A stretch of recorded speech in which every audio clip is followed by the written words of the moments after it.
ஓம் சத்குரு ஸ்ரீ சதாசிவ மகேந்திர திருவடியிலே சரணம். மெயின்பர்களே, ஞாயிறு தோறும் கடந்த சில வாரங்களாக 63 நாயன்மார்களுடைய திவ்யமான சரிதங்களை பார்த்து கொண்டு வருகிறோம். ஆடி மாதம் எங்கு பார்த்தாலும் அம்மனுக்கு திருவிழா, ஆடிப்பூரம், அம்பிகை பிறந்த நட்சத்திரம், ஆண்டாள் நாச்சியார் பிறந்த நட்சத்திரம், ஆடி ஞாயிற்றுக்கிழமை கூழ் ஊற்றுவார்கள் அம்மனுக்கு.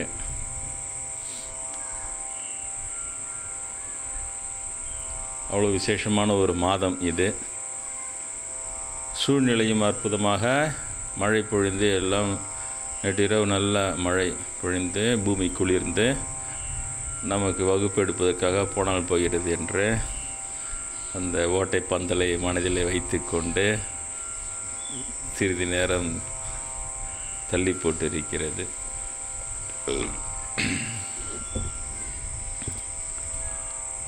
இந்திய நாட்டில் பிறந்துவிட்டால் இது ஒரு மகிழ்ச்சி. எப்பொழுது பார்த்தாலும் திருவிழா,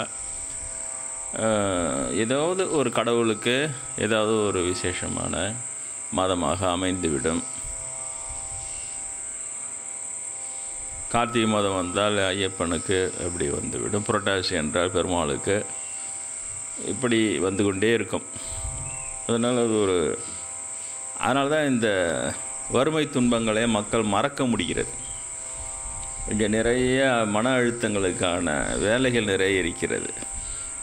ஆனால் அந்த மன அழுத்தங்களை விடுவித்து கொள்வதற்கான விழாக்களும் இங்கே நிறைய இருக்கின்றன. இதனால் நாம் அதிகமாக இதெல்லாம் கொண்டாடி கொண்டே இருக்கிறோம். கொண்டாட ஒவ்வொரு கொண்டாட்டத்துக்கும் ஒவ்வொரு இந்த குக்கர்னு சொல்கிறார்களவா, ப்ரெஷர் குக்கர், 3 முறை புஷ் அது அடித்தால் வெந்துவிடும் சாதம். அதே போல் ஒவ்வொரு திருவிழாவுக்கும் பொழுது அதில் கலந்து கொண்டவுடன் ஒரு வாட்டி மனசில் இருக்கிற அழுத்தம் புஷ்ன்னு அடிச்சிட்டோன்னா கொஞ்சம் ரிலாக்ஸு, சரி விடு போ அப்படின்னு. அப்புறம் மீதி இருக்கிற அடுத்த ப்ரெஷர் ஏறிக்கொண்டே வரும். அடுத்த திருவிழா வந்தவுடனே அதுக்கு போகிறது வர்றது கொண்டாட்டம் அது இதுன்னா விஷன்னு அதை இன்னொரு ரிலீஸ் பண்ணி விட்டுடும். அதிகமாக வாரம் ப்ரெஷர் ரிலீஸ் பண்ணோன்னா இங்கே வந்துடணும். ஞாயிற்றுக்கிழமை ஒரு வாரத்தில் சேர்ந்த ப்ரெஷரை இங்கே உட்காந்துன்னு ஜஸ் விட்டு போச்சு, அவ்வளோதான், போ விடு, என்ன பண்ணுறது.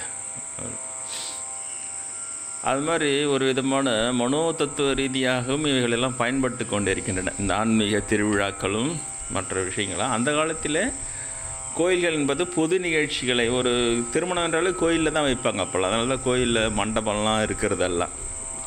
அதுவரை இப்போ கடவுளுக்கு மட்டும் அதில் கல்யாணம் பண்ணுறதுன்னு ஆகிட்டான்.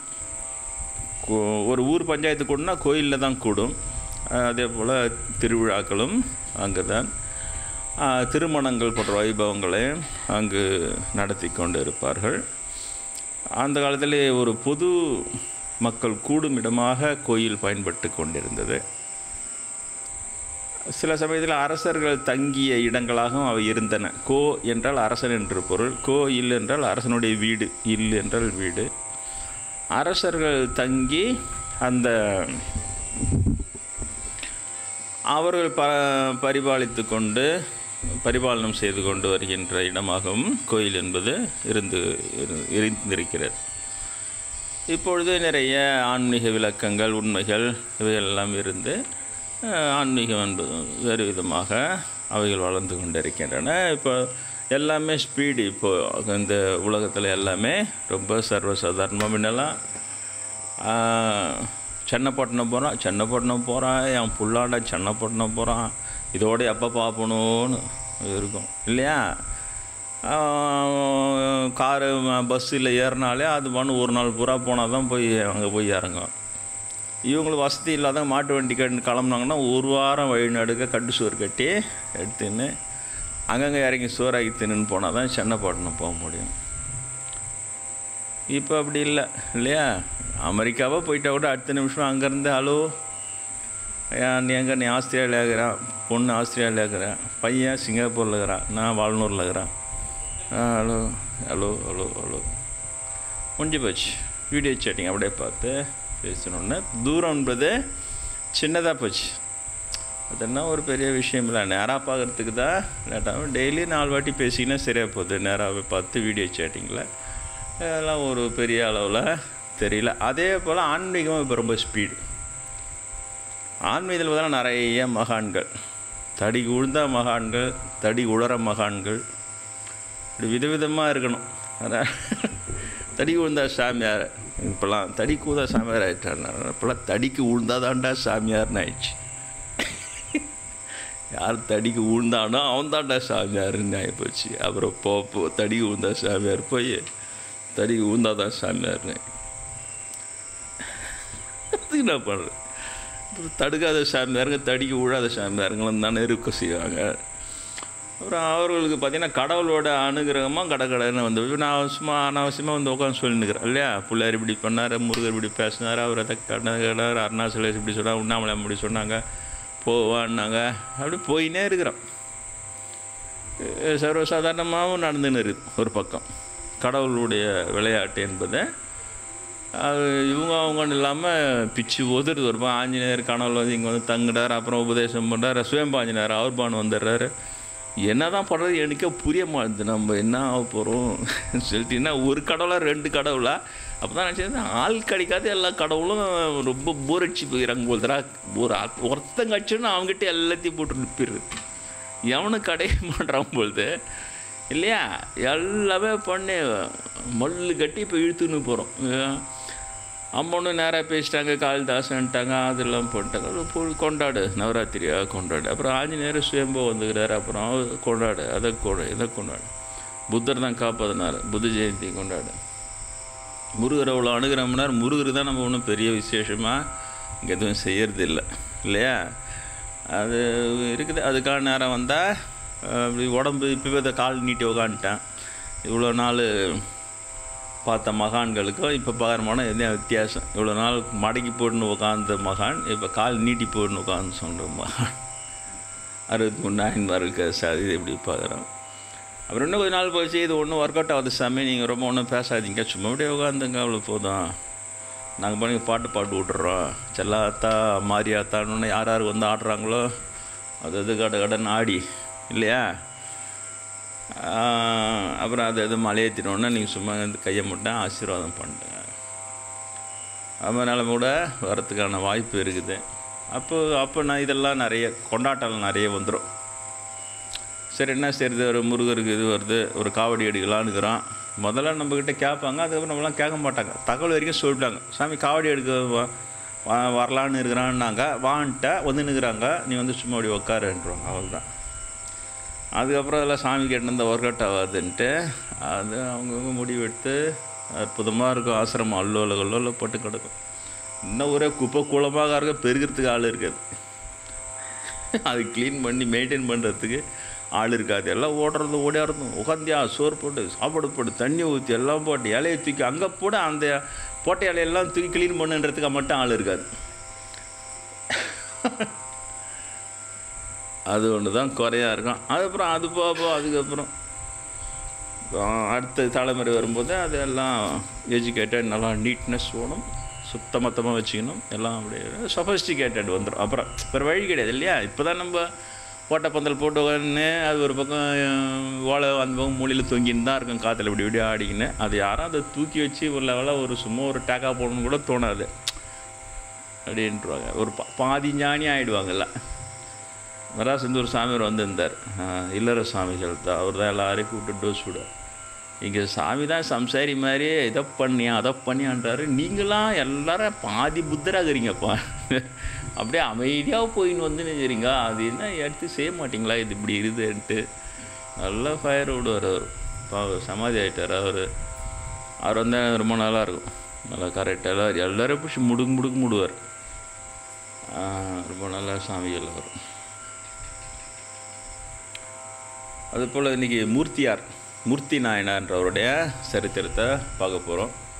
ஆடி மாதம் ஞாயிற்றுக்கிழமையில் அற்புதமான ஒரு சூழ்நிலை, அந்த இயற்கை சொல்கிறேன், இயற்கை மழையே கண்டி பெஞ்சு எல்லாத்தையும் கழுவி தள்ளனா கப்படிச்சு போடும் இடங்கள்லாம் இல்லையா. நல்ல மழை பெஞ்சால் கொஞ்சம் கழுவி எடுத்து போய் எங்கன்னா ஒரு ஓரம் கட்டு போகுதுன்னு அர்த்தம். அப்புறம் இந்தியாவில் இருக்கிற நாஸ்திக்கு இவ்வளோ வெயில் காயில்னாலும் கப்படிச்சிடுன்றான். நல்ல வெயில் காய்ஞ்சி தொட்டு தான் அந்த கிருமியெல்லாம் கொஞ்சம் இவ்வளோ அளவுக்கு அது ஆரோக்கியம் இருக்குது. ஜனங்களில் சுத்தபத்தம் பழக்கம் கிடையாது எல்லாருமே சொல்லிட்டான். வெளிநாட்டுக்காரிலேருந்து டர்ட்டி இண்டியன்ஸ், டஸ்டி இண்டியன்ஸ்னு பேர் நமக்கெல்லாம் வச்சுருந்தான். அதெல்லாம் தூசுத்துமை பற்றி கவலைப்பட மாட்டானுங்க. அதே மாதிரி டர்ட்டி இண்டியன்ஸ் நல்லா சீட்டிங் பண்ணுவாங்க நிறைய. நம்ம என்ன போய் சீட்டிங் பண்ணுறோம், சாதாரண மக்கள்லாம் நம்ம சாதாரணமாக இருக்கிறோம். முக்கியஸ்தங்கள்லாம் பண்ணுவாங்க பொழுது நிறைய சீட்டிங் பண்ணுவாங்க. உஷாராயிரு இதுதான் போனால் மீதி நம்மலாம் வந்து டர்ட்டி இண்டியன், டஸ்டி இண்டியன்ஸ்ன்றான். ஒரு தூசாக இருந்தால் கூட அதை ஒரு சுத்தமாக தொடச்சி வைக்கணும் அப்படிலாம். அது என்ன பண்ணுது, அதுனா தூசு அப்படி தான் இருக்கும். அது ஒரு பொங்கல் கூட சுண்ணாம்பு வச்சு அப்படி வச்சுக்கலாம். அப்படி ஒரு அந்த மாதிரி ஒரு அழுக்கு பற்றி கவலைப்பட மாட்டாங்க அப்படின்ட்டு ஒரு பேச்சு அதெல்லாம். ஆனால் பக்தி இண்டியன்ஸ் நான் சொல்கிறதெல்லாம் இல்லையா. ஏன் இவ்வளோ பேர் மூர்த்தி நாயனார் இருந்தார், மதுரையில் பெரிய சிவபக்தராக இருந்தார். மதுரை சிவபெருமானுக்கு அவர் வந்து சந்தனம் அரைச்சி கொடுக்குற தொண்டு செய்து கொண்டிருந்தார். சந்தனக்கல் இன்னும் கூட இருக்குது, அவர் அரைச்சி சந்தனக்கல் எல்லாம் இருக்குது மதுரை கோயில் உள்ளே போனீங்கன்னா. அதில் வச்சு அந்த சந்தனக்கட்டையில் வச்சு சந்தனம் அரைக்கணும். இப்போ நம்மளுக்கு பவுடர் பண்ணிடணும். அப்போல்லாம் மிஷின் கிடையாது இல்லையா. சர்ன்னு எந்த மரத்தையும் நல்லா தூளாக்கி அதில் சந்தன சென்ட்டை கலந்துட்டால் அதான் நம்மளுக்கு சந்தனத்தூள். அதை நல்லா விற்றுட்டு நம்ம அதை வாங்கி தான் அதை குழச்சி பன்னீர் ஊற்றி அதை எல்லாம் தட்டி பகவானுக்கு சந்தன காப்பு செய்கிறது அதெல்லாம் செய்கிறது எல்லாமே அப்படி நடந்துனுது. ஆனால் ஒரிஜினலாக சந்தனம்லாம் செய்யணுன்னா அரைச்சி தான் செய்வோம், கையில் வச்சு அப்படியே அரைச்சி செய்வோம். நம்ம சின்னதாக வீட்லேயே செஞ்சுக்கிறதுக்கு சின்னதாக ஒரு சந்தன கட்டை, சின்னதாக இவ்வளோ நீட்டுக்கு ஒரு சந்தன கட்டை கொடுக்குறாங்க. அதை அரைக்கிறதுக்கு ஒரு ரவுண்டு கொடுக்குறாங்க. நானும் வச்சு அரைச்சி பார்த்தா அந்த கல் தான் பள்ளமாகுது. அப்போ தான் புரிஞ்சுது நம்ம கட்டை தேய்ஞ்சி சந்தனம் எடுக்கிறேன்னு பார்த்தா அந்த கல் தேய்ஞ்சி அந்த மழை எடுத்துன்னு கட்டை அப்படியே இருக்குது தேயாமல். அந்த அங்கே மதுரையில்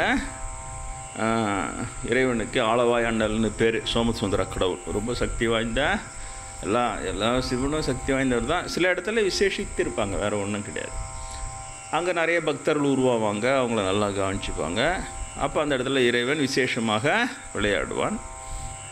அது அந்த மாதிரி விசேஷமான தலம். அதில் மதுரையில் ஆளவாயினால் அவருக்கு சந்தனம் அரைச்சி கொடுத்து தொண்டு செய்யணும்னா அது ஒரு பெரிய பாக்கியமாக நினைப்பாங்க எல்லோரும்.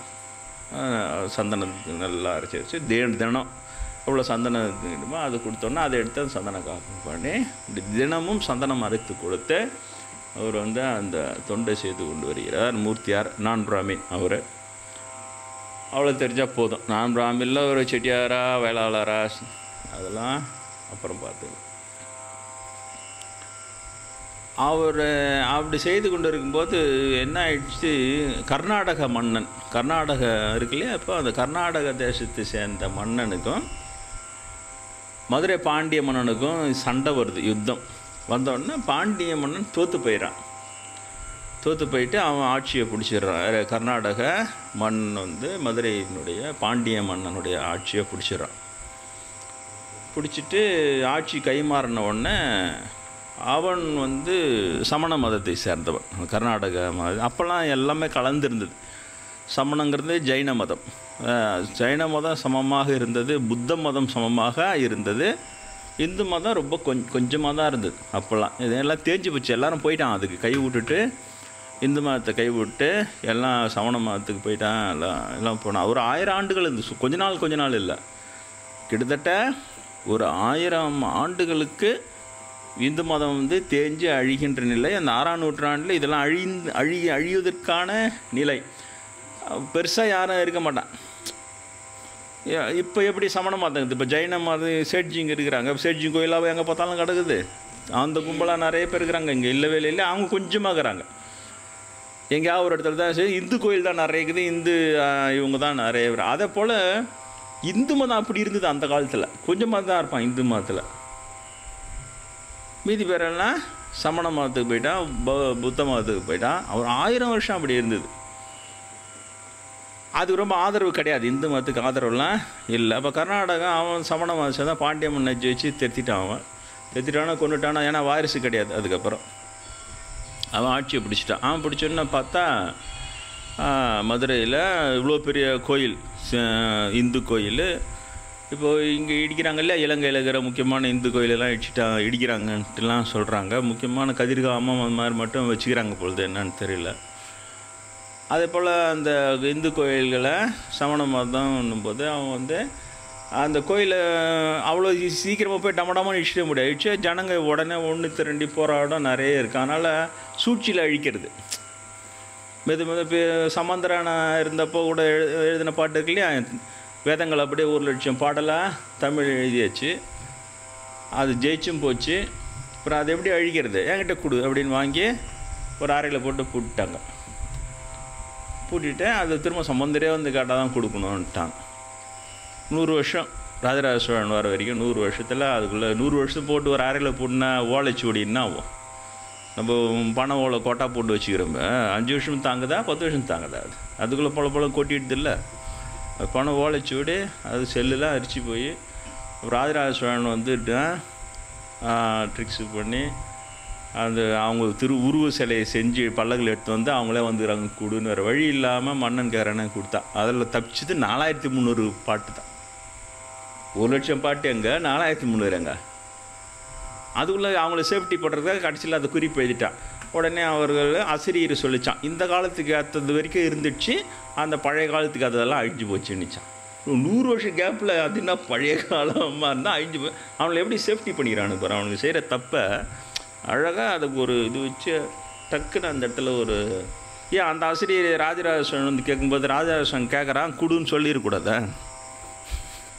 அதே ஆசிரியர் ராஜராஜ சோழன் கேட்குறான், அந்த அறையை திறந்து அந்த இருக்கிற இதெல்லாம் இப்போத்துக்கு தேவையானதெல்லாம் இருக்குது, பழைசெல்லாம் அழிஞ்சு போச்சு, அது வரைக்கும் எடுத்துக்கூட அந்த ஆசிரியர் சொல்லிடலாம்ல. அப்போல்லாம் சொல்லாதான் அந்த ஆசிரியர் வேறு வழி இல்லாமல் இவங்க மாட்டிக்கணுன்னு கதையில் வரைக்கும் அது சொல்லுது. என்னன்னா இந்த காலத்துக்கு வரைக்கும் தான் தேவையானது வரைக்கும் இருந்து அந்த காலத்துக்கெல்லாம் அழிஞ்சு போச்சுச்சான். சரியாக போச்சு. இப்போ யாரும் அவங்க மேலே தப்பு சொல்ல முடியாது. அவங்க செஞ்ச தப்பை இப்படி ஒரு அழிவு செய்தார்கள்னு இப்போ சொல்ல முடியாது. அப்படி சேஃப்டி பண்ணின்னு வராங்க. அந்த ஒரு கேஸ்ட்டை எல்லா அநியாயமும் செய்வான். ஆனால் அந்த அநியாயம் செய்கிறவன்ற அந்த லேபிள் அவனுக்கு இருக்கவே இருக்கிறாத அளவுக்கு பார்த்துப்பான். அந்த கதை மூலமாகவும் வேறு ட்ரிக்ஸ் மூலமாக எல்லாம் பண்ணுவான். அப்படி இருந்ததுன்னா அந்த ஆதாரங்களெல்லாம் அழிச்சிடும். அடுத்த தலைமுறைக்கு அந்த நியூஸ் போகாது. இப்போ இந்த காஞ்சி சங்கராமன் கூட தான் அடிச்சு சாவடிச்சாங்க. அது யார் அடிச்சு சாவடிச்சாங்களோ இருக்கட்டும். ஆனால் நீங்கள் பார்த்தீங்கன்னா அது பற்றின ஆதாரமோ தகவலோ அடுத்த தலைமுறைக்கு இருக்காது. எங்கேயுமே நீங்கள் தேண்டினா இருக்க ஃபுல்லாக அவன் க்ளீனாக அவ்வளோ சூட்டிக்காக இருப்பாங்க. அவங்க எல்லா இடத்துலையும் அழிச்சிக்கினே வருவாங்க. அழிச்சு சுத்தமாக காலி பண்ணுறாங்க. அப்புறம் 2வது தலைமுறைக்கு பார்த்தா இப்படி ஒரு காஞ்சி சங்கராமன் ஒருத்தன் அடித்து கொல்லப்பட்டான்ற நியூஸே இருக்காது. அந்த பேப்பர் மூலம்னா தகவல் மூலம்னா எல்லாத்தையும் அழிச்சிடுவான். அழிச்சுனா அடுத்த தலைமுறைக்கு பார்த்தா இவங்க நல்லவங்கன்ற மாதிரியே நியூஸ் தான் போகும். ஆனால் ஆக்சுவலாக இவங்க ஆதியிலிருந்தே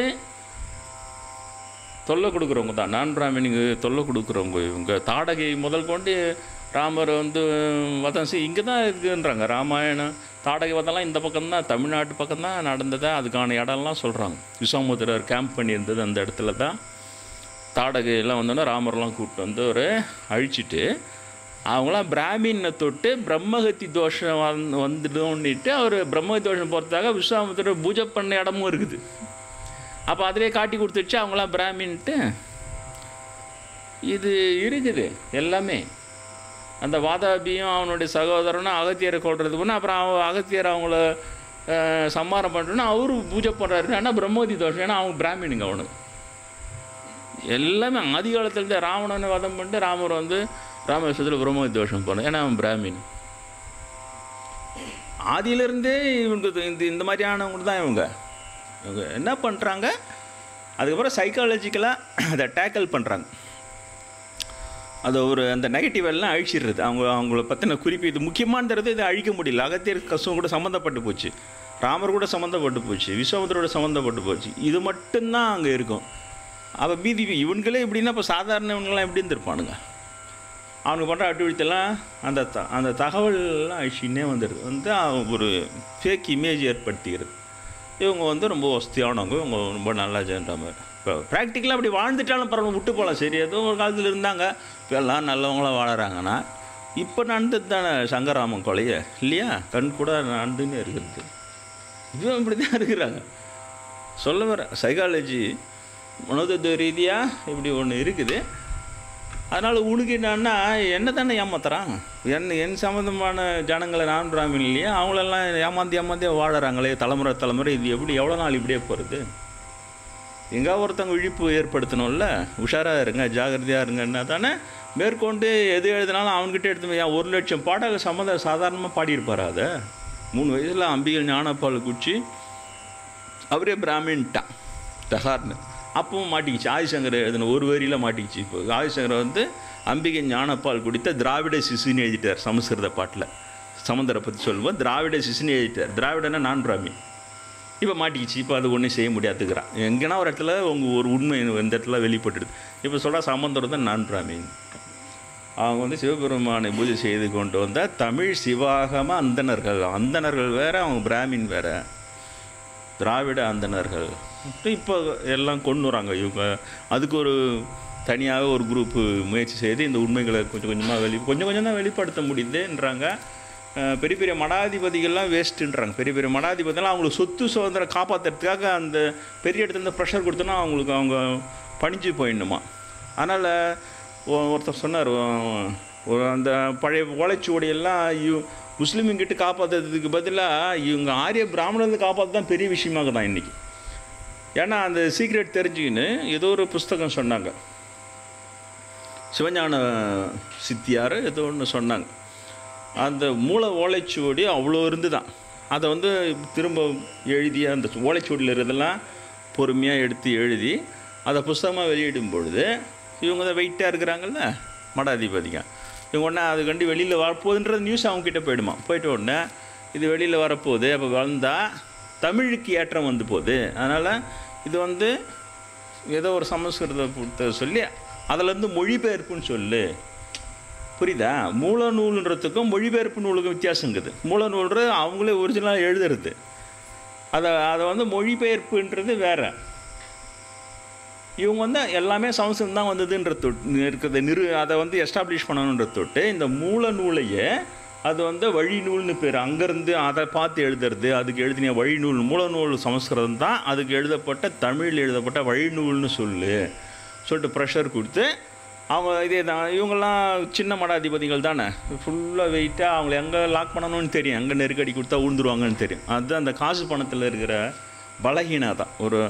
ஒரு சன்னியாசியோ ஒரு ஆசிரமமோ காசு பணம்லாம் நிறைய சேர்ந்து போச்சுன்னா அப்புறம் அவன் சுதந்திரம் போச்சு. அவன் சன்னியாசி எதுக்கு? சுதந்திரம் தான் சன்னியாசத்துக்கு முக்கியமான ஒரு பெரிய லாபம். கருத்து சுதந்திரம். அவன் விவேகானந்தர் கூட கேட்குறாங்க, அவர் நிறைய போல்டாக பேசுகிறாரு, ஏன்னா ஒன்று பண்ண போகிறாங்கன்னா சன்னியாசினாலே செத்துட்டவனு அர்த்தம். ஒரு சன்னியாசியே உண்மை பேச பயந்தானா அவன் சன்னியாசி கிடையாது. மரணத்துக்கு பயந்து உண்மை பேச பயப்படக்கூட பயந்தானா சன்னியாசி கிடையாதுன்னு. அப்போ இந்த மடாதிபதிகள் தான் சன்னியாச ஆசிரமத்தில் தான் இருக்கிறாங்க எல்லாம். அப்போ இந்த சன்னியாசி அவங்களால இப்போ ஒன்றா உண்மையெல்லாம் பேச முடியும். சொத்து எல்லாம் இருக்குது, மடத்துக்கான சொத்து பத்து அதெல்லாம் காப்பாற்றணும். அதுக்கு பீடாதிபதி அந்த மரியாதையை காப்பாற்றிக்கணும். இவ்வளோன்னும் போது அவங்க ப்ரெஷர் கொடுக்கும்போது அதுக்கு தான் அவங்க பணிஞ்சு போகணும் ஒன்று. அவ்வளோதான் சொல்கிறாங்க. அது 500 பக்கத்தில் எழுதுனாங்களாம் அந்த புத்தகத்தை. அதை இப்போ 200 பக்கமாக சுருக்கி எதெல்லாம் உண்மையாக தெரிஞ்சிடுமோ அதெல்லாம் திக் போட்டு 200 பக்கமாக இவங்க சுருக்கி கொடுத்து இது அந்த சமஸ்கிருத நூல்லேருந்து வந்ததுன்னு ஒத்துக்கோன்னு சொல்ல வச்சு போட்டாங்களாம் அந்த புஸ்தகம்னு சொன்னாங்க. தகவல் கேள்விப்பட்டேன். இப்போ நடக்குது இன்னமும். நான் ஏதோ அந்த காலத்தில் நடந்தது, இப்போ இருக்கிறவங்களாம் அப்படி இல்லைன்னு எல்லாம் சொல்கிறாங்களே. ரொம்ப நல்லவங்க நிறைய பேர் இருக்கிறாங்க நான் பிராமில்ல. அப்படியே நம்மளை கெட்டவன் நாய்க்கு அவங்க அப்படியே அன்பு பறிவுப்பா கட்டித்தோம். இப்படிலாம் ஒரு சாமியார் போய் ஒரு வெறுப்பை வளர்க்கலாமா? எப்படி பார், சாமியார் போய் ஒரு வெறுப்பை வளர்க்கலாமா? காந்தி போய் வெள்ளைக்காரன் மேலே ஒரு வெறுப்பை வளர்க்கலாமா? ஏதோ ஆனதாச்சு போனதை போச்சு குடியேறிட்டான், 400 வருஷமாக ஆண்டுட்டான், அவனை போய் போன்றியன்ட்டு காந்தியை குத்தம் சொன்ன குரூப்பு இருக்குது. வெள்ளைக்காரனுக்கு சின்சியராக லெட்டர் எழுதி வெள்ளைக்காரா நீ தான் வெள்ளைக்காரா, நாங்களாம் கருப்புக்காரா, எங்களை நீ தான் ஆட்சி செய்யணும் எழுதி கையெழுத்து போட்டு கொடுத்து காந்தி எதிராக வேலை செஞ்சு, ஆனால் அதை மீறி ஜெயிச்சு சுதந்திரம் வாங்கிட்டோன்னே அந்த குரூப் வந்து அழகாக பிரதமராகவே ஆகுது. அதில் கையெழுத்து போட்ட ஒரு ஆள் பிரதமராகவே ஆட்சி செஞ்சுடுது நம்ம நாட்டில். எப்படி இல்லை, பெரிய பெரிய அவார்டுலாம் வேறு, ரொம்ப நல்லவர்னு பேர் வேறு. என்ன ஒன்றா நடக்குது நம்ம நாட்டில். அது ஒன்றா அரசியல் நம்ம அதுக்கிட்ட போல். இவங்க சொல்கிறேன் இவங்க நான் பிராமின் இது எதுக்கு சொல்கிறார் ஒரு சாமியார், அதுவும் பிராமின் குரு வச்சுக்கின்னு அவர் மூலமாக தேர்னான்றதை வெளிப்படையாக சொல்லிக்கின்னு, அவரை பற்றி நான் எழுதின கவிதை இவ்வளோ ஒரு புஸ்தகமாக இருக்குது. திருணிப்பான்னு இன்னும் பிரிண்டே போல் இவ்வளோ கவிதை எழுதி வச்சுக்கிறேன் குருநாதரை பற்றி. அதை மீறி நான் சொல்லணும் போது என்னோடய நிலைமை தான் ரொம்ப சங்கடமான நிலைமை. இவ்வளோ உயர்ந்த ஒரு குருநாதர் இருக்கிறார், ஆனால் இவ்வளோ இழிவான ஒரு செயலை அந்த பிராமணர்கள் செய்கிறாங்க. இப்போ நான் வந்து பிராமணர்கள் ஜென்ரலைஸ் பண்ணால் அது குருவுக்கு அது மன துன்பத்தை கொடுக்கும். சரி, குரு இவ்வளோ உயர்வாகிறாருன்னு பார்த்தா பெரிய நான் பிராமணன் கூட்டம் இவங்ககிட்ட ஏமாறும். என்னோட நிலைமை தான் இப்போ நடுவில் இருக்குது, இருதலை கொல்லியர் மாதிரி இருக்குது. இப்போ நான் இவங்க பண்ணுற தப்பெல்லாம் சொல்லி உஷாராக இருக்கணும் சொல்லணும். அதே நேரத்தில் குருநாதர் வந்து அந்த கேஸில் இருக்கிறாரு, அவர்கிட்ட தப்பாக நியூஸ் போய் அவர் மனம் வருத்தப்பட்டுட்டார். அது தனி விஷயம். அது நான் எனக்கு கிடைச்ச பெரிய தோல்வி. அது இந்த பிறவியில் பெரிய இறை அனுபூதியெலாம் பெற்றாச்சு. ஆனாலும் ஒரு சீடன் வந்து குருவுக்கு மன வருத்தத்தை ஏற்படுத்தக்கூடாது, அதில் ரொம்ப ஜாக்கிரதையாக இருந்தால். ஆனால் மன வருத்தம் அவருக்கு ஏற்பட்டுடுச்சுன்றது மாதிரி தான் எனக்கு தோணின்னு இருக்குது. ஒரு பெரிய எனக்கு தனிப்பட்ட வருத்தம் அப்படின்னு இந்த மாதிரி நிலைமை நம்ம வந்து இப்படி மாட்டிக்கணுமே சொல்லிட்டு. அதனால எனக்கு என்ன செய்கிறதுன்னு தெரியல. பேசாமல் விட்டுட்டுருக்கலாம். என்ன நான் சமாதியாக பயிற்சி செஞ்சு நான் போய் சேர்ந்துருப்பேன். என்னை போட்டு திரும்ப இதெல்லாம் போன்னு இறக்கி விட்டா இதை தான் என்னால் செய்ய முடியும், வேறு வழி கிடையாது. இல்லைன்னா நான் ஸ்டாண்டர்ட் பேட்டர்னில் உங்களுக்கு கதை சொல்லி அனுப்பிச்சேன்னா அதை எடுத்து நான் அப்படியே போவீங்க. அதுக்கப்புறம் எங்கள் சுவாமியோட சொல்லிக்கிறார் இதெல்லாம் பெரிய பெரிய விஷயம் அப்படின்னு நேராக பிராமணிகளை கூப்பிட்டு வச்சுன்னு அவங்க கூட நீங்கள் ஆடுற ஆட்டெல்லாம் ஆடி அல்ல போடும் இந்து மதம்ன்ற பேர்லேயும் அதுலேயும் அதுதான் நடக்கும். அப்போ என்ன பணி அங்கே நடக்குது? அங்கே பணியெல்லாம் சரியாக நடக்கலை. குருநாதர்கிட்ட நான் கற்றுக்கிட்டே இதுதான். குருநாதர் என்ன அவர்கிட்ட நான் தெரிந்து கொண்டது, அப்போ நான் படித்தது பூரா அதை தான் இப்போ நான் செய்கிறேன். நான் இது எதிர்பார்க்கல. அவருக்கும் தான் பிராமின்ற ஒரு கான்செப்ட் இருக்குன்ற மாதிரிலாம் நான் நினச்சே பார்க்கல. அதெல்லாம் தாண்டி ரொம்ப ஹை அப்படியே எடுத்துகிட்டு போயிட்டேன். அதனால் நான் கொஞ்சோண்டு அதை கன்சிடர் பண்ணியிருக்கணும். இப்போ நல்லா கொஞ்சோண்டு அப்படியே இடிக்குது. அதனால தான் இப்படி அப்படியுமா இடிக்குது. அவருடைய இதுவும் நம்ம பரப்புறம் தான் நினச்சிருந்தேன், நான் பண்ணியிருந்தேன். ஆனால் அவர் ஃபீல் பண்ணி சொன்னதே தான், உருவாகி இருக்க வேண்டிய பல விவேகானந்தர்களை நாம் இழந்து விட்டோம்னு சொன்னார். வர்ணாசிரம தர்மம் நான் பிராமின் யாராவது அந்த இறை நாட்டத்தில் எழுந்துக்கும் போது அவங்க ஆர்வத்தை முளையிலேயே கிள்ளி எரிந்து விடுகிறது.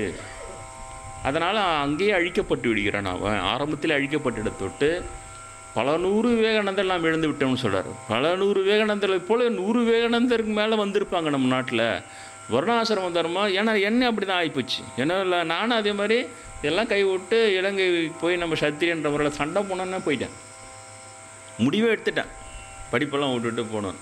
குருநாதர் லக்கி அவர்கிட்ட போக அவர் அப்புறம் தான் சொன்ன இதை போல் தான் நிறைய பேரை டைவெர்ட் பண்ணிடுச்சு. அது வர்ணாசிரமம் வந்து ஜாதி தர்மத்தை ஜாதி இது செஞ்சது தான் தர்மம் தான் அப்படியே சொல்லி அவனை பிரெயின் வாஷ் பண்ணி அவனோட ஆன்மீக ஆர்வத்தை கிள்ளி எறிஞ்சிட்டு அவனை திசை திருப்பி ஜாதி தர்மம் செய்ய திருப்பி விட்டுடுச்சு. அதனால் உருவாகி ஏன்னா விவேகானந்தர் நான் பிராமின் தான் வரும், சத்திரியா கேஸ்ட் அவர்.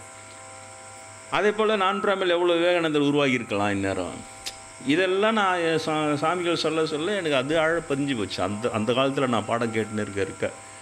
அதனால் நான் என்ன பண்ணிட்டேன், தடன்னு வந்து அதுதான் நம்ம இப்போ செய்கிறோம். இப்போ உடனே மக்கள்கிட்ட போய் மக்களே வர்ணாசிரமம் தர்மம் நம்பாதீங்க, இது வந்து ஜாதி சொல்லிட்டு அது வந்து ஏமாத்துது, உங்களுக்கு இருக்கிற இறை நாட்டத்தை இந்த ஜாதி தர்மத்தால் அது முளையில் கிள்ளி எறியப்படாமல் பார்த்துங்க, அது உங்களால் முடியும்.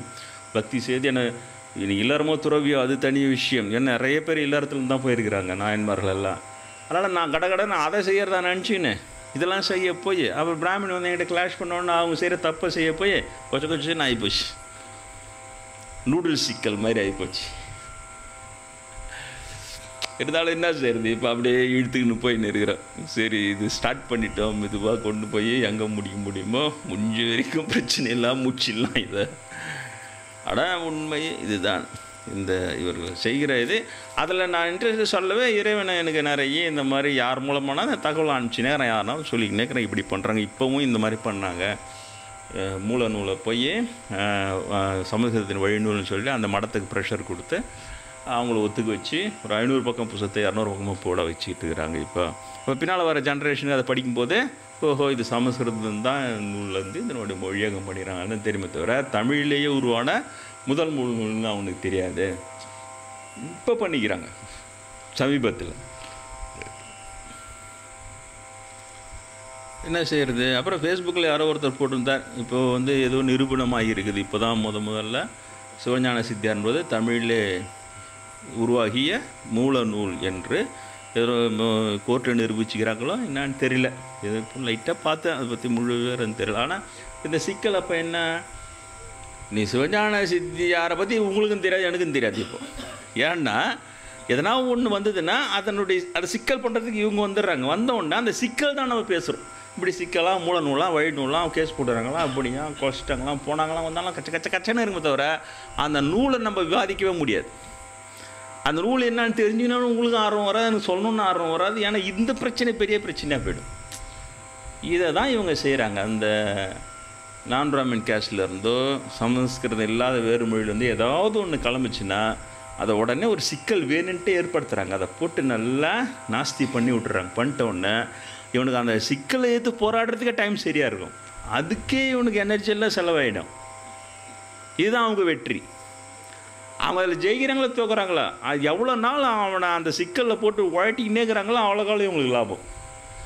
ஏன் அவன் அதில் தான் கிடப்பான். அதை போட்டு அந்த சிக்கலை சரி பண்ணிக்கிறதுக்கு அவனுக்கு நேரமும் செலவாயிடும், எனர்ஜியும் செலவாயிடலாம், டயர்டாக போயிடுவான். அதோட அவனுடைய ஆயுசு முடிஞ்சுன்னா அதோட அவங்காலி. பெரிய அளவில் ஜனங்க சப்போர்ட்டுக்கெல்லாம் வராது. இது ஆன்மீகத்தில் உள்ளவங்க பெரிய அளவில் சப்போர்ட் இழுத்து பெரிய புரட்சி போராட்டமும் செய்யவும் மாட்டாங்க. இதில் இறைவனே நம்ப தொட்டு கடவுள்கிட்ட இறைவன் வேண்டின்னு தான் போயின்னு இருப்பாங்க. இப்படி ஒரு இந்து மதத்தில் இப்படி ஒரு மிகப்பெரிய ஒரு தடைக்கல்லாக போயிட்டாங்க இந்த இனத்தினர். அதை இது எப்படி சரி பண்ணி கொண்டு வருது எனக்கு இன்னமும் புரியவே இல்லை. இறைவனிடம் வேணா தான் நான் என்னுடைய முழு நம்பிக்கை. இது மக்கள்கிட்ட பிரச்சாரம் பண்ணி ஒரு போராட்டம் மாதிரி பண்ணி கூட அது என்கிட்ட வரவங்களுக்கு வரையும் ஒரு விழிப்புணர்வு வரைக்கும் தான் சொல்கிறேன்னே தவிர அந்த மாதிரிலாம் எனக்கு நம்பிக்கைலாம் ஜனங்களை பற்றி தெரியும் இல்லையா. அவங்கள ஏதோ அன்றாடம் குடும்பம் ஏதோ ஒரு சுமாராக இழுத்துன்னு வண்டி ஓடினா போதுன்ற நிலைமை இருக்கிறாங்க. அதனால் அவங்கள போய் இது உள்ளெல்லாம் இழுத்து அவங்க எதனா போராடினா அவங்களுக்கு இன்ட்ரெஸ்டான அரசியல் போராட்டம் ஒன்றா இறங்கி போராடுவாங்க. என் கட்சி உன் கட்சி அதில் ஒன்று அவங்களுக்கு ஆர்வம் இருக்கும். எனக்கு அதெல்லாம் இன்ட்ரெஸ்ட் இல்லை. மூர்த்தி நாயனார்கிட்ட வரும் திரும்ப ஒரு நான் பிராமினை போய் கஜ கஜன்னு இவ்வளோ சுற்றி அடிச்சிட்டேன். அவர் இந்த தொண்டை செய்கிறார். அது நான் பிராமின்னு நான் சொல்கிறதே ஒரு தரம் கம்மி தான், அதை சொல்லக்கூடாது. ஆனால் வேறு வழி இல்லை. நான் இது சொன்னாதான் அது அவங்க பிராமின் சொல்லின்னு வர்றதுக்கு கொஞ்சமாவது ஒரு ஆன்சரிங்காக இருக்கும். அது நான் ஒரு ஆள், அவன் ஃபுல்லாக எல்லாருமே அதான் செய்கிறான். அந்த பிராமின்னா அந்த பிராமின்றதை சொல்லாமல் விட்றதே கிடையாது. எல்லாருக்குமே அது பழக்கமாயிட்டுக்குது. நான் பிராமின் சொல்கிறாள் கிட்டத்தட்ட நான் ஒரு ஆள் மட்டும்தான் சொல்லிடுவேன். யாரை பற்றி சொன்னாலும் அவங்க நான் பிராமினாக தான் அதுவும் சமீபமாக தான் அதை ஆரம்பிச்சிருக்கிறேன். ஏன்னா எனக்கு அதுதான் சொல்யூஷனாக தெரியுது. அதை சொல்லிக்கினே வந்தால் தான் இவங்க 2 லாபம். முதல்ல ஃப்யூச்சரில் இந்த நான் பிராமினாக கன்வெர்ட் பண்ணிக்க மாட்டான் இல்லையா. ஏற்கனவே இவங்க சொல்லாத கொடுத்தோடனே வால்மீகி மகரிஷியை பிராமினை கன்வெர்ட் பண்ணிக்கிறான். ஒரு ஷெட்யூல் ட்ரைப், ஒரு எஸ்டி காஸ்ட்டு, அதை பிராமின் கன்வெர்ட் பண்ணிட்டான். அப்புறம் இப்போ கண்டுபிடிச்சிக்கிறாங்க ஒரு ஷெட்யூல் ட்ரைப்னு. அப்புறம் காளிதாசன், ஆடுமிச்சின காளிதாசன் போய் பிராமின் கன்வெர்ட் பண்ணி அது விக்கிபீடியாலாம் போட்டான். விக்கிபீடியாவில் போட்டது வரைக்கும் தான் நான் சொன்னேன் இது மாதிரி கிடையாதுப்பா. அப்போ கூட பிராமின்றது மட்டும் எடுத்துட்டான், அவ்வளோதான். அவர் என்ன காஸ்ட்டுன்றதை அப்படியே அது தொங்கல்லே இருக்கும். அப்படியே நான் பிராமினுக்கு அந்த காஸ்ட்டுக்கும் அந்த போய் சேராது அந்த பெருமை. அதை பார்த்துக்கிற சிக்கல் பண்ணிட்டோம்னா அது இந்த குறிப்பிட்ட ஜாதிக்கு போய் அந்த பெருமை போய் சேரவே சேராது. இந்த ஒரு லாபம் நான் சொல்லிக்கினே வந்தேன்னா குறைஞ்சது இவங்களெல்லாம் காப்பாற்றிக்கலாம். மூர்த்தி நாயனார்லேருந்து யாரும் அவங்கெல்லாம் நான் பிராமின் தான்ன்றது. அதுக்கப்புறம் அவங்கள பிராமின் அப்போவே ஒருத்தவங்க சொல்லிட்டு ஒரு அன்பர் சொன்னார், நாயனார் எப்போ பிராமின் போட்டாங்க புத்தகத்தில்.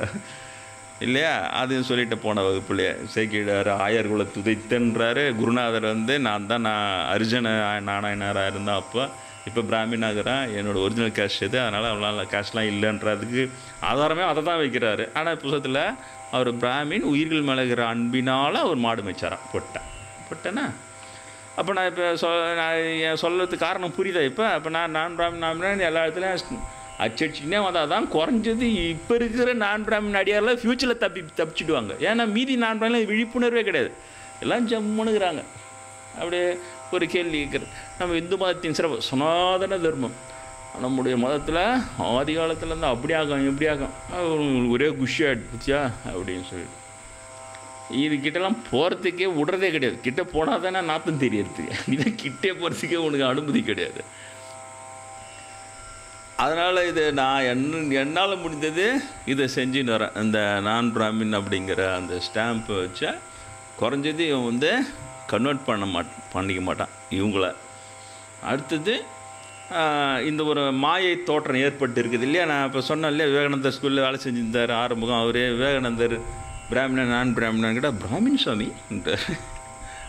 யாருன்னா, ஏன்னா நானும் சின்ன வயசில் காந்தி அடியில் பிராமின் தான் நினச்சிட்டு இருந்தேன், விவேகானந்தர் பிராமின் நினச்சிட்டு இருந்தேன், யாரெல்லாம் புத்தரே பிராமின் தான் நினச்சிருந்தேன், சமீபத்தில் சத்யசாய் பாபா ஆந்திராவில் அவரை பிராமின் தான் நினச்சிருந்தேன். யாரெல்லாம் ஷைன் பண்ணுறாங்களோ அவங்களாம் பிராமின்னு நினைக்கிற ஒரு நினப்பு நம்மளுக்கு தானாக வந்து போகுது.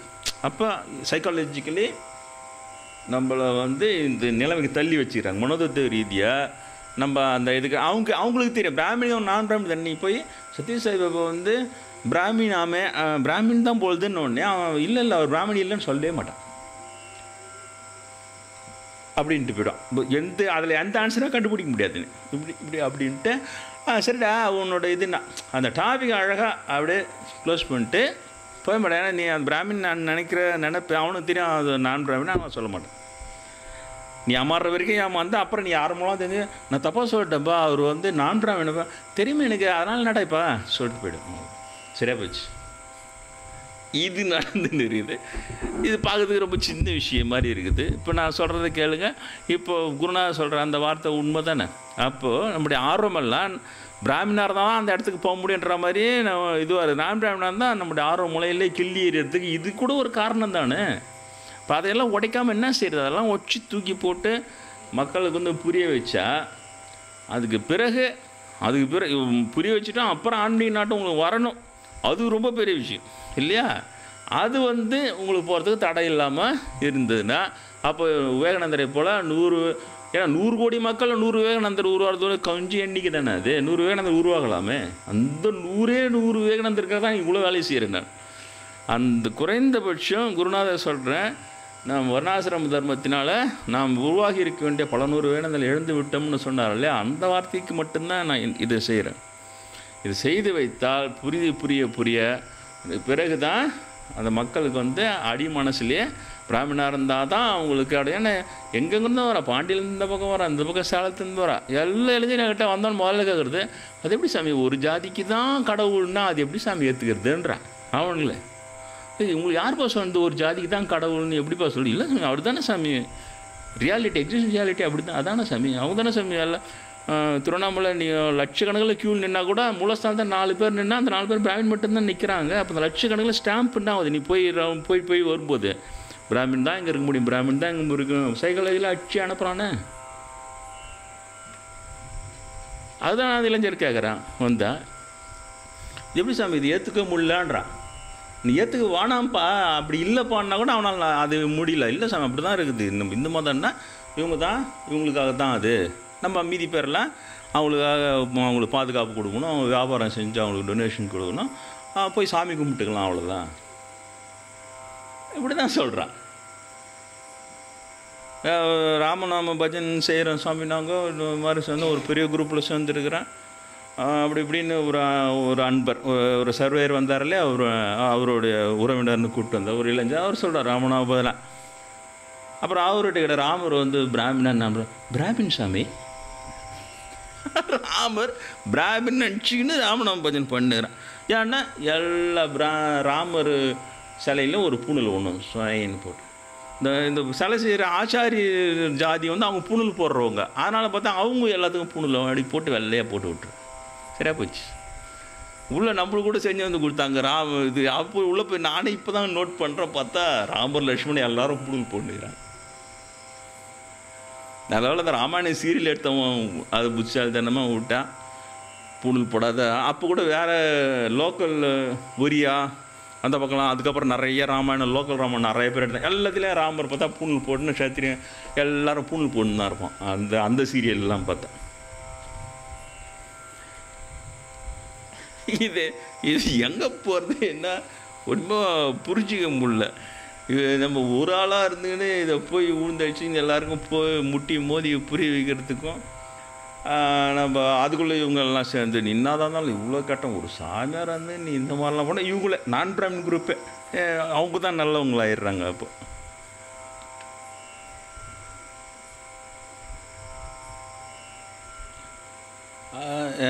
என்ன சொல்கிறது, இப்போ பரவாயில்ல கொஞ்சோண்டு கெட்டு நொந்த உடனே. இப்போது ஆப்கானிஸ்தான்லாம் சுத்தமாக அவ்வளோ பெரிய இந்து நாடு, எல்லாம் முஸ்லீமாக போச்சு, பாகிஸ்தான் போச்சு, எல்லாம் போச்சு. இப்போ தான் இவனுக்கு புத்தி வருது. பழைய புஸ்தகத்துலலாம் போட்டாங்கன்னா எதனா ஒரு தியானம் பண்ணுற மாதிரி படம் போட்டால் அது ஒரு குடியும் போட்டு ஒரு பூணூல் போட்டிருக்கும் எல்லா படத்துலையும். பழைய காலத்தில் புஸ்தகத்து எல்லாத்துலேயும் அதுலேயும் பார்த்தா பிராமின். இப்போ தான் கொஞ்சோண்டு புத்தி வந்து அது பிராமினுக்கு மட்டும்தான்ற மாதிரி போயிடுதுன்னு இப்போ பகவத்கீதை புக்கு லேட்டஸ்ட்டாக பிரபலமான மடங்கள்லாம் எடுத்து வந்து கொடுத்தாங்க எனக்கு. இப்போ பார்த்தா சுத்தமாக கிராப் வெட்டிக்கின்னு பூணூல் இல்லாத ஆள் உட்காந்து தியானம் பண்ணி எல்லா யோகத்துலேயும் இந்த மாதிரி படம் வரைகிறான். அதான் நான் நினச்சிக்கிட்டேன் இப்போ தான் கொஞ்சம் புத்தி உங்களுக்கு உரைச்சிருக்குது. ஆனால் ரொம்ப லேட்டு, எல்லாம் இப்போ கை நழுவி போயிடுச்சு. இப்போ அந்த அழிஞ்சி போன அந்த 1,00,000 ஸ்லோகம் திரும்ப வருமா? சம்பந்தர் பாடின தமிழ் வேதம் திரும்ப கிடைக்குமா நம்மளுக்கு?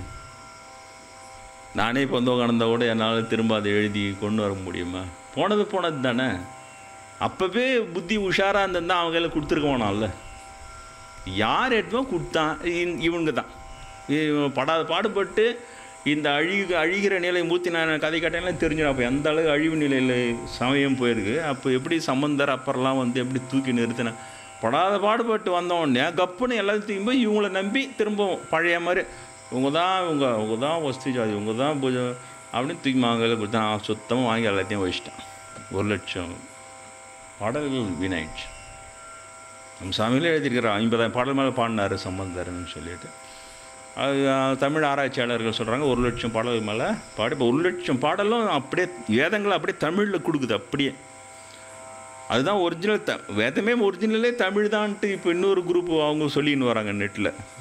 வேதங்களேன்றதே தமிழ் வேதங்கள் தான். இந்த 4 வேதங்களுமே ரிக்கி யஜுர் இதெல்லாம் இதிலேருந்து அவங்க சமஸ்கிருதத்துக்கு அவங்க தான் இதெல்லாம் டிரான்ஸ்லேட் பண்ணிக்கின்னு இந்த மூளை இது உங்களை அழிச்சிட்டாங்க. இவங்க இப்போ செஞ்சுன்னு வரதை பார்க்கும்போது நம்மளால் ஒத்துக்க முடியுது. இவங்க செஞ்சுருப்பான், இப்போ இவ்வளோ பண்ணுறான். அப்போ சொல்கிறான் அவங்க ஆரிய பிராமணன் அங்கேருந்து உள்ளே வரும்போது இவங்களுக்கு இந்த வேதம்லாம் தெரியாது. தமிழ் வேதங்கள் எல்லாமே இப்போவே 2000 வருஷத்துக்கு முன்னால் ஏதோ ஒரு கோயிலில் இடித்து புனரமைப்பு செஞ்சாங்களா, அதில் பார்த்தா அடியில் தகடு வச்சு பண்ணுவாங்கள்ல அந்த மூலஸ்தானத்தில் தகடெல்லாம் தமிழ் எழுத்து இருக்குதான். தமிழில் தான் எல்லாமே தகடு எழுதி அந்த மூளை வச்சு தமிழினுடைய எல்லாத்தையுமே இவங்க சமஸ்கிருதத்தில் தான் டிரான்ஸ்லேட் பண்ணிவிட்டு அப்போ அந்த ஒரிஜினல் இருந்தால் இதுக்கு நம்மளுக்கு கிரெடிட் வர அந்த ஒரிஜினல்லாம் அழிச்சிட்டாங்கன்ட்டு இன்னொரு குரூப் சொல்லின்னு வரேன். அதுக்கிட்ட நம்ம ரொம்ப போக முடியாது. ஏன்னா ஆதாரத்தோடு அதெல்லாம் நம்ம பேசணும். ஆனால் இவங்க இப்போ செய்கிறத வச்சு பார்க்கும்போது இது செய்திருப்பார்கள்னு புரியுது. அவ்வளோதான், வேறு ஒன்றும் கிடையாது. 7:30 கதை சொல்லி முடிக்கணும்னு நினச்சி 7:30 கதையை ஸ்டார்ட் பண்ணல. மூர்த்தி நாயனார்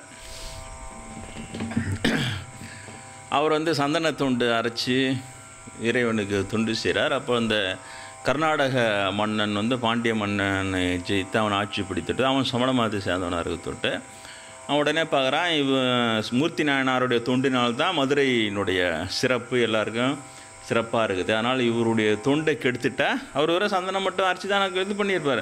அவர் எல்லாருக்கும் எடுத்து சொல்லியிருப்பார்ல, இறைவன் பெருமையில் எடுத்து சொல்லியிருப்பார். அவரே ஒரு மகானாக தான் இருந்திருக்கணும். அப்போ அவர்கிட்ட ஆசீர்வாதம் வாங்குறது அதெல்லாம் இருந்திருக்கும். அப்போ விபூதி கொடுத்தா உடம்பு நல்லா வருது நம்மளாம் இருந்திருக்கும்.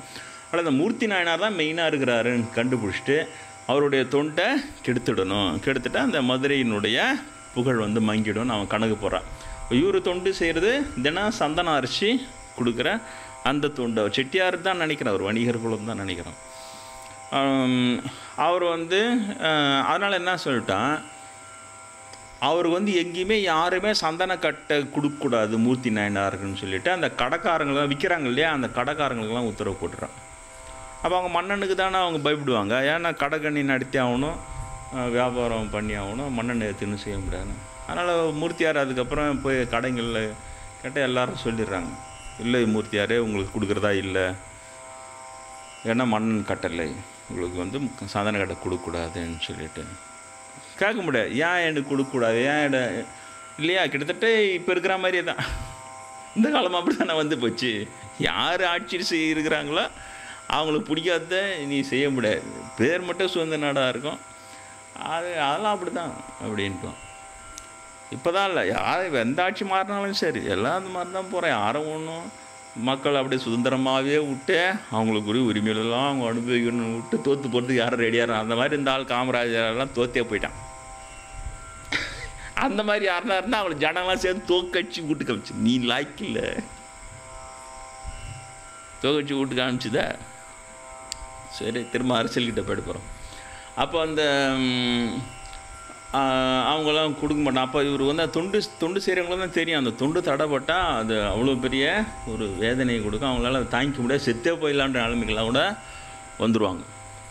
அவர் அதை போல் ஒரு நிலைமை வந்து போச்சு. அவர் பார்க்குறாரு யாருமே சந்தனக்கட்டை கொடுக்க மாட்டேன்ட்டாங்க, அவர் எங்கேயுமே சந்தனக்கட்டை கிடைக்கல. அப்போ சரி போகிறார், அவர் சோமசுந்தரக்கிட்ட அழுவுற, சோமசுந்தர கடவுள்கிட்ட அழுவுறார், இப்படி ஒரு நிலைமை மன்னன் உருவாயிட்டானே. அப்போ தான் நினைக்கிறார், சைவத்துக்கு தொண்டு செய்கிற சிவ தொண்டுக்கு உறுதுணையாக இருக்கிற மன்னன் அல்லவோ ஆட்சி செய்யணும் உன்னுடைய நாட்டை, பாண்டிய நாட்டை. இப்படி சிவத்தொண்டை கெடுக்கிற ஒரு மன்னனை போய் அங்கே எட்டுன்னு வந்து வச்சிருக்கிறிய சிவனே, இதெல்லாம் என்ன ஆகுறது? கடைசியாக பாரு, இறைவனிட தான் முறையிட முடியும். இவர் ஒருத்தர், அவன் அரசாங்கம் அவன் கையில், தனியால் போய் அரசாங்கத்தை எதிர்த்து அவர் சண்டையாக போட முடியும். அதனால தான் திக்கற்றவனுக்கு தேவினே துணை அதெல்லாம் சொல்கிறாங்க பாரு, அதெல்லாம் அந்த உண்மை தான். அது எங்கேயுமே முடியாத போது அந்த இறைவனிடம் தான் முறையிட முடியும். அதனால் அவர் போய் அங்கே முறையிடுறார். இந்த மாதிரி ஒரு சிவத்தொண்டை கெடுக்கிற ஒரு மன்னனை போய் எட்டுன்னு வந்து அங்கே வச்சுட்டே எப்படி நான் தொண்டு செய்யறது சொல்லிட்டு அவரால் ஆதங்கம் தாங்க முடியல. அதனால் என்ன பண்ணுறார், சந்தன காட்டின கடைகள்னா என்ன, இந்த கையால் தானே சந்தன காட்டை அரைச்சின்னு இருந்தேன், இந்த கையையே நான் சந்தன காட்டை அரைகிறேன் சொல்லிவிட்டு அந்த சந்தனங்களில் தண்ணியை ஊற்றி முழங்கையே அரைக்கிறார் கூட்டு. சார் நமச்சிவாய அரைக்கிறார். அரைச்சா என்ன ஆகும், சதெல்லாம் பிச்சுக்கின்னு ரத்தெல்லாம் பிச்சுக்கின்னு எலும்பு, அப்புறம் எலும்பும் தேயுது, அந்த எலும்பும் தேய்த்தே அரைக்கிற உள்ளுகிற மஜ்ஜியே தெரியுது. எலும்பு அவ்வளோ ஆத்திரத்தில் அரைச்சி மயக்கழிச்சு ஊந்துற. இப்போ எப்படி இருக்க முடியும், மயக்கழிச்சு ஊந்துற. அப்போ தான் சிவபெருமான் கனவுல தோன்றி சொல்றார், மூர்த்தியாரே நீ வருந்த வேண்டாம், அந்த மன்னன் மாண்டு விடுவான், அவனுடைய அரியணையில் அமர்ந்து நீ ஆட்சி செய்வாய் அப்படின்னு சொல்லிட்டு ஆசீர்வாதம் பண்ணுறார். திரும்ப கனவு தெரிஞ்சு மறுநாள் எழுந்துக்கிறார். கண்ணை முடிச்சு பார்த்தோன்னா முதல் நாள் தொண்டு கெட்டு போச்சுன்னு தெரியுது. சந்தன அரைச்சி கொடுக்கல, பிறந்ததுலேருந்து முதி தெரிஞ்ச நாளில் செய்த தொண்டு தடைப்பட்டு போச்சுன்னா அப்பயும் அவரால் தாங்கிக்க முடியல. திரும்பவும் அந்த கையை போட்டு அரைக்கிறார். அரைச்ச உடனே அந்த எலும்பு சதையெல்லாம் திரும்பவும் இறைவர்களால் கடன்னு முளைச்சி முழுசாகிடுது. ஆயிடுச்சு. அவருடைய உடம்பே சந்தன மனம் மணக்குது, உடம்பெல்லாம் ஒரே ஒளி வீசுது. அவர் ஆச்சரியமாக நிற்கிறப்போ கனவுல இறைவன் சொன்னதே உண்மைதான், நிஜத்தில் சித்து விளையாடி மீண்டும் முழுசாக கொண்டு வந்துட்டான் அப்படின்னு சொல்லிட்டு நினைக்கிறார். அதே நேரத்தில் அங்கே அந்த கர்நாடக மன்னன் அந்த உப்பரிகள் அவன் இருக்கும்போது திடீர்னு எந்த காரணமும் இல்லாமல் படுக்கையிலேருந்து புத்தின் கீழே வந்து செத்து போகிறான். அந்த சிவனுடைய அந்த அபராதம், அது ஒரு அடியார் தான், நீ அந்த உலகத்தை ஆள்ற மன்னன் தான், ஆனாலும் சிவன் அந்த இடத்துல நடுவில் இருக்கிறத மறந்து விளையாடுறான் இல்லையா. அவன் மூர்த்தி நாயனார் சும்மா பிசாத்து, நீ வந்து பெரிய மன்ன, நடுவில் யாருக்குறாங்க சிவனுங்கிறாருல, அதை மறந்துடுற, அந்த கடவுளை மறந்துட்டு இந்த அகந்தியால் இதெல்லாம் செய்கிறது. அவங்களுக்கு நம்மளால் செய்ய முடியும்னா அந்த அதிகாரத்தை வச்சு எல்லா கெடுதியும் பண்ணுறது, விளையாடுறது. இந்த பூனை வந்து எலியை பிடிச்சி இப்படி போட்டு விளையாடும், அந்த குத்தி வரும் கொலையரும், அந்த மாதிரி இவங்களாம் விளையாடுவாங்க. அதிகாரத்தில் இந்த மமதியில் வந்துட்டால் இது மாதிரி அடியார்களை அவங்களுக்கு அப்படி சீப்பாக ஆகிட்டாங்கன்னா அப்படியே விளையாடி பார்க்குறது, அதை எல்லா ட்ரபுளையும் கொடுத்து விளையாடி பார்க்குறது, என்ன தான் ஆகட்டு கடைசியில் ஒன்றும் ஆகாது, சுத்தமாக டோட்டலாக அழிஞ்சு போய்டும், அவ்வளோதான்.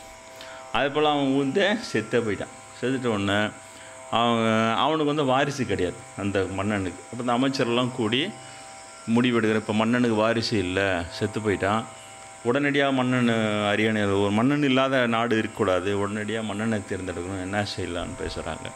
சரி, அந்த பட்டத்து யானை கையில் மாலையை கொடுத்து அது காதில் ஓதி நான் வந்து வெளியில் விடலாம், அதுப்போ யார் கழுத்தில் மாலையை போட்டுதோ அவங்கள மன்னனாக ஏற்றுக்கலாம் முடிவு பண்ணுறாங்க. அது ஒரு முறை. மன்னனுக்கு வாரிசு இல்லாத போது, வேறு உறவினர்லாம் அதுக்கு தகுதியானவர்கள் இல்லாத போது இதுதான் முறை சொன்னோன்னே சரி அதை செயல்படுத்தலாம். பட்டத்து யானைக்கிட்ட கொடுத்து அது நேராக ஊரெல்லாம் சுற்றி மீனாட்சி அம்மன் கோயிலுக்கு வருது. அப்போ தான் மூர்த்தி நாயனார் அங்கேருந்து அந்த கோயில் வாசலில் வந்து நிற்கிறார்.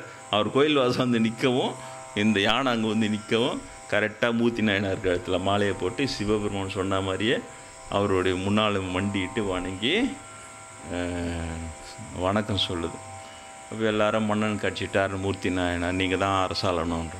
அவர் ஆச்சரியமாக கனவுல இரவுன்னு சொன்னால் நைட்டு அது சரியாக அதே போல் நடக்குதுன்னு சொல்லி அப்புறம் உடனே அவர் சொல்கிறார், என்னால் மன்னனை போல் பட்டத்து ராணி இல்லையா, பட்டத்தில் இல்லாத ராணிங்க அது நிறைய, இந்த மன்னன் கட்சி கொட்டம் பார்த்தா அது தாங்கவே தாங்க. ஊரில் யாருன்னா கொஞ்சம் அழகாக இருந்துட்டு அவள் தூக்கின்னு வந்து அரண்மனையில் போட்டு அவங்களாம் வெப்பாட்டி ஆக்கி விட்டுறது.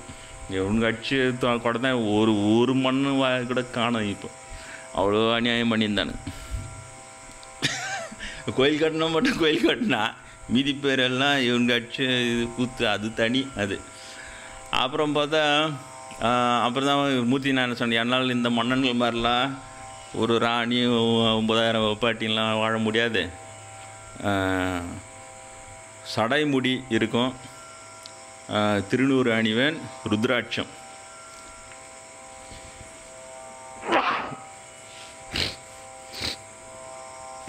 இந்த 3 தான் எனக்கு.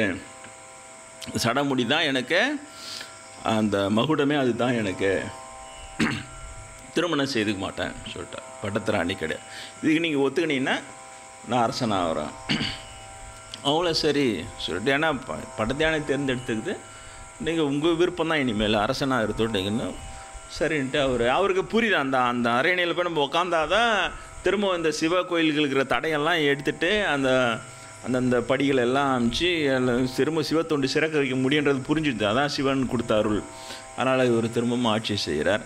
இந்த 3ஐயும், இந்த சடாமுடி, ருத்ராட்சம், விபூதி, இந்த 3ஐயுமே அவர் வைத்து அந்த உலகத்தை ஆட்சி செய்ததுனால அவர் பேர் மும்மையால் உலகாண்ட மூர்த்தி நாயனார்னு பேர் வந்தது. மும்மையால் இந்த 3 உலகத்தை ஆண்டார். அதனால் மும்மையால் உலகாண்ட மூர்த்திக்கும் அடியேன்னு சுந்தரமூர்த்தி நாயனார் பாடுறார். பல காலம் ஆட்சி செய்து சிவத்தொண்டெல்லாம் சிறக்க செய்து பிறகு இறைவனுடைய திருவடி அடைகிறார். அவரும் 63 நாயன்மார்களே ஒரு நாயன்மார்கள்.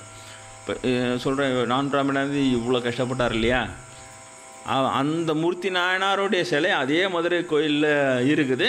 அந்த மூர்த்தி நாயனாரோட சாதி தானத்துக்கு அதை போய் பூஜை பண்ணதுக்கு உரிமை இல்லைன்றான்.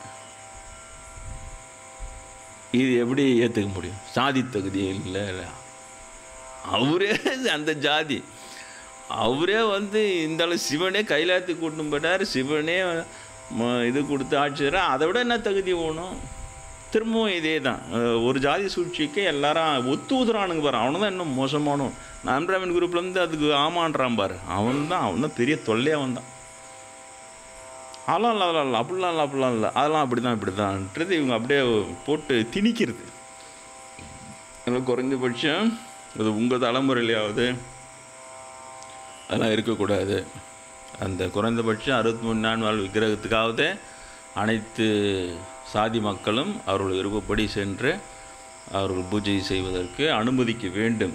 இந்து மத குருமார்கள் குறைந்தபட்சம் இந்த ஸ்டெப்பாக தமிழ்நாட்டில் மட்டும்தான் இருக்குது. 63 நாயன்மாரெலாம் வடநாட்டிலலாம் கிடையாது.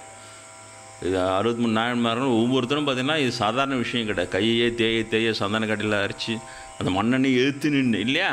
நம்மளாம் அந்த ஐயோ அவன் கடைக்காரன் சொன்னோன்னே மண்ணை உனக்கு கொடுக்கக்கூடாதுன்னா தப்புன்னு கூடுன்னு நேராக மண்ணங்கிட்ட ஓடுவான். மண்ணா என்ன நீ தப்பான்னு நினச்சிக்கினேன், நான் போய் அப்படிலாம் செய்வேனான்டுவான். புசுக்குன்னு அப்படியே அந்தர் பல்ட்டி அடிச்சு அவரோகர் ஆக்கி அது எதிர்த்து நிற்கணும்.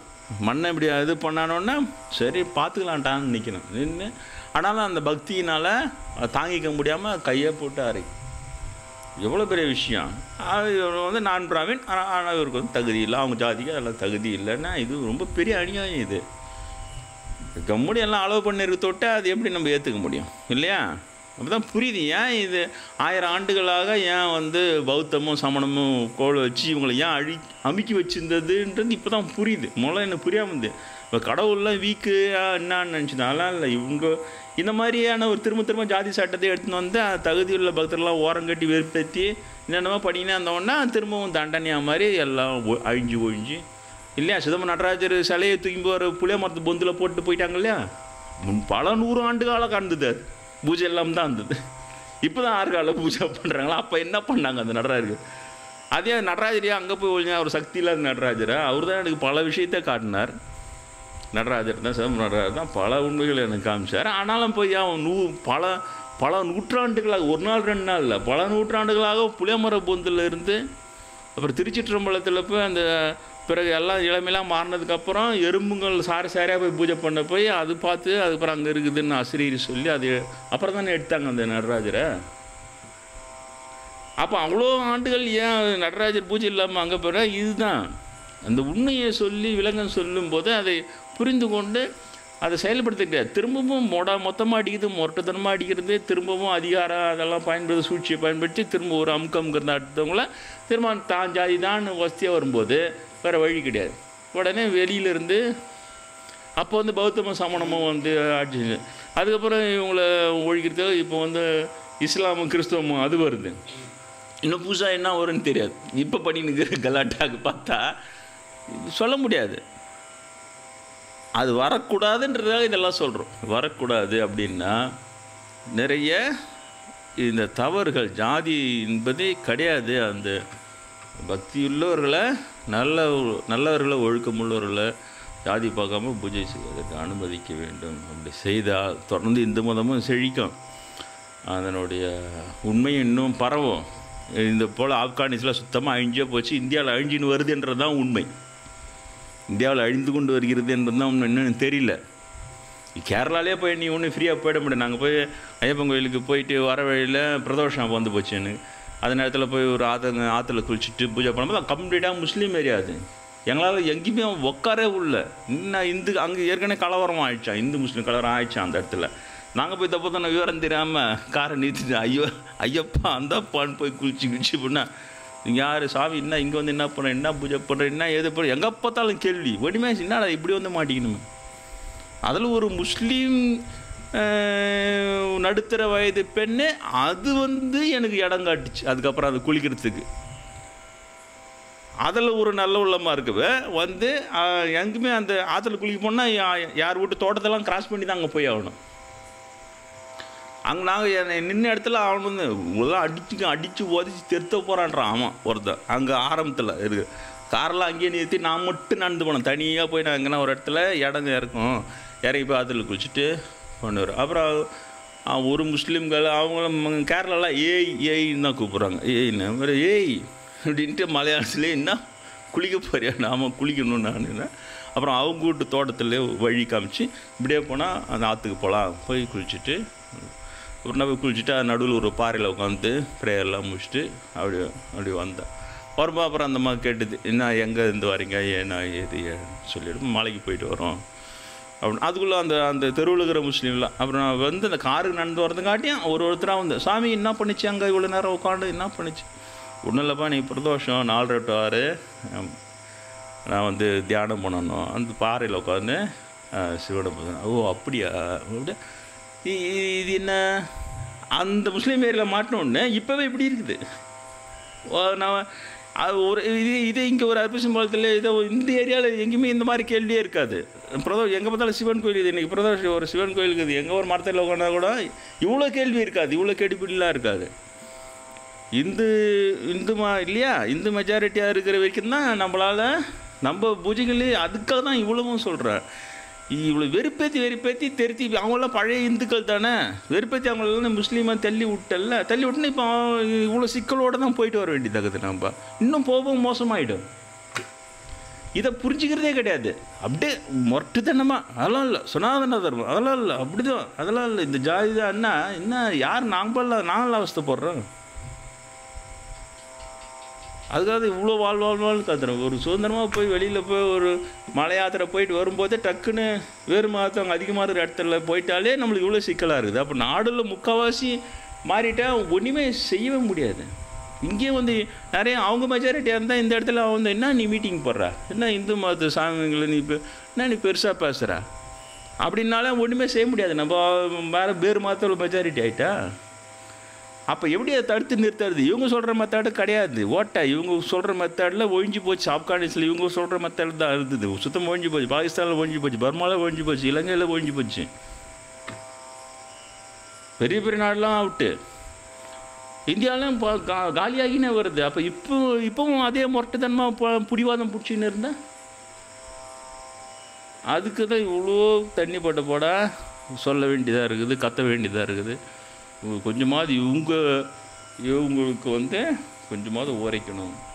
அந்த துணிச்சலை ஜாதியை தூக்கி போடணும், கோயிலேருந்து தூக்கி போட்டு எல்லாருக்கும் எல்லா விதமான பயிற்சியும் கொடுத்து அனுமதிக்கும் போது யாரும் போக மாட்டான் இந்து மதத்தை விட்டு, இல்லையா?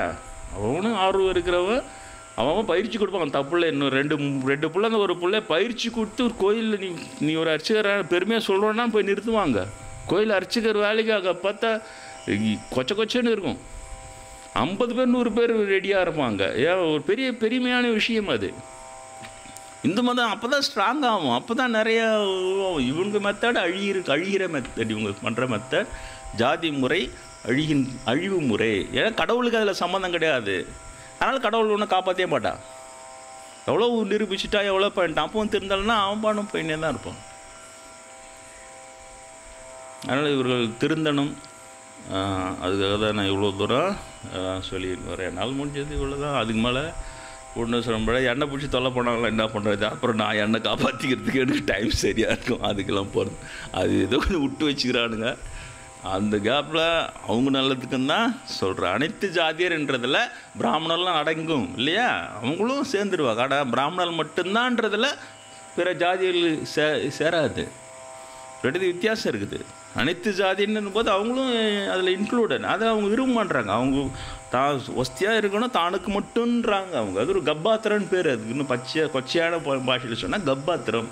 எல்லாம் தான் ஜாதிக்கு மட்டும்தான் அந்த சமய சார்ந்த விஷயம்லாம் தனக்கு மட்டும்தான் அதில் ஆளுமை இருக்கணும் அப்படின்னு நினைக்கிறது ரொம்ப குறுகிய மனப்பான்மை. இதை நம்மளாம சஃபர் பண்ணுவோம் பின்னால். இதை வெறுப்பேற்றி தெருத்தியே விட்டுட்டு வேறு மாத்திரம் அதிகமாகிட்டாங்கன்னா நம்மளாம் ரொம்ப கஷ்டப்படுவோம். ஒரு கோயில் நீ முன்னால் ஃப்ரீயாக போய் கட்ட முடியாது. இப்போ அனுமதி வாங்கணும் அரசாங்கத்தில் போனால் அங்கே வேறு மாத்திரம் பாதி உட்காந்துருந்தான்னா அவனாலும் முடிச்ச பிளாக்கெட் பண்ணிக்கினே இருப்பான். அதெல்லாம் அதில் இந்த இடத்துல அந்த கோயில் கட்டக்கூடாது, அது வந்து இடைஞ்சலாக இருக்கும், அதெல்லாம் கிடையாதுன்னு தான் சொல்லுவான். நீ போட்டு முட்டி மூடான்னு தான் இருக்கும். இது அழியறதுக்கான எல்லா வேலையும் வச்சு நிற்கிறானுங்க. இப்போ கேட்டால் நாங்கள் தான் இந்து மத காவலர்கள், இந்து மத காப்பாற்ற போகிறோம் இவனுக்கு போய் சொல்கிறாங்க. சுத்தமான தேவையில்லாத வேலை. அதனால் குறைந்தபட்சம் உங்களால் தெளிவு பெறுங்கள். இதுபாடி அவங்க தவறான கருத்தை கொடுத்தா தெளிவாக நீங்கள் பதில் சொல்லணும். அதுக்காக தான் உங்களுக்கு இவ்வளவு சொல்லி வைக்கிறேன். மூர்த்தி நாயனாரை நினைவு செய்து கொள்ளுங்கள். ஒரு மிகப்பெரிய மகான். நாயன்மார் என்றால் சிவமே ஆனவர் இல்லையா? சிவனாக வித்தைன்னு சொல்லுவாங்க சித்தர்களுடைய மருந்தில். சிவனாக ஆகிய அது ஒரு அத்வைதம்தான் நாயன்மார் என்பது கூட. அவர்கள் சிவமே ஆனவர்களால் மூர்த்தி நாயனோட விக்கிரகத்தை பூஜை பண்ணால் சிவனையே பூஜை பண்ணுறதுக்கு சமம். அது மனதிலே நினைவு கொள்ளுங்கள். வழக்கம் போல ராமநாம பஜன் செய்யலாம்.